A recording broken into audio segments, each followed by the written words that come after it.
Welcome to Impact Factor, your weekly dose of commentary on a new medical study. I'm Dr. F. Perry Wilson of the Yale School of Medicine.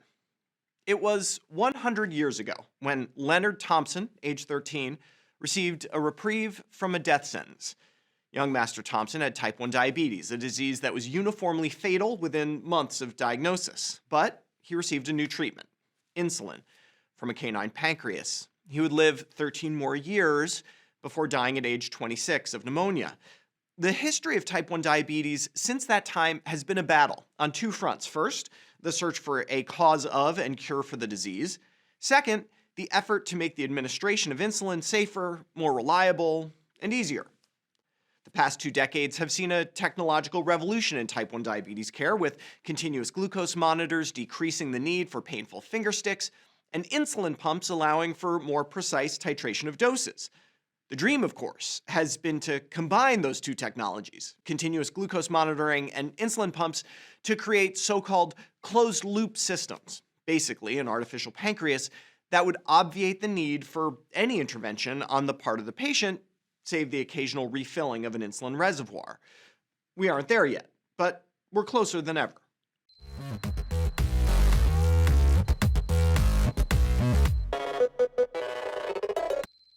Closed-loop systems for insulin delivery, like the Tandem Control IQ system, are a marvel of technology, but they're not exactly hands-free.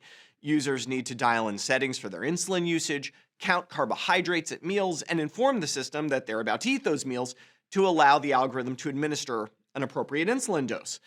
The perceived complexity of these systems may be responsible for why there are substantial disparities in the prescription of closed-loop systems. Kids of lower socioeconomic status are dramatically less likely to receive these advanced technologies. Providers may feel patients with lower health literacy or social supports are not ideal for these technologies, even though they lead to demonstrably better outcomes. That means that easier might be better. And a bionic pancreas, as reported in this article from the New England Journal this week, is exactly that.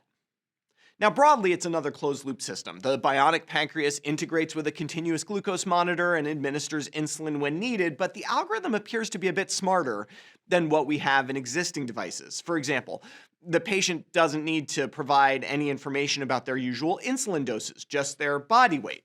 They don't need to count carbohydrates at meals, just to inform the device when they're eating and whether the meal is the usual amount they eat, more or less. The algorithm learns and adapts as it's used. Easy. And in this randomized trial, easy does it. 219 participants were randomized in a 2-to-1 ratio to the bionic pancreas or usual diabetes care, though it was required that control participants used a continuous glucose monitor. Participants were as young as 6 years old up to 79 years old, majority white, and had a relatively high household income. The mean A1C was around 7.8% at baseline. By the end of the study, the A1C was significantly improved in the bionic pancreas group with a mean of 7.3% versus 7.7% in the usual care group. This effect was most pronounced in those with higher A1Cs at baseline, as you can see here.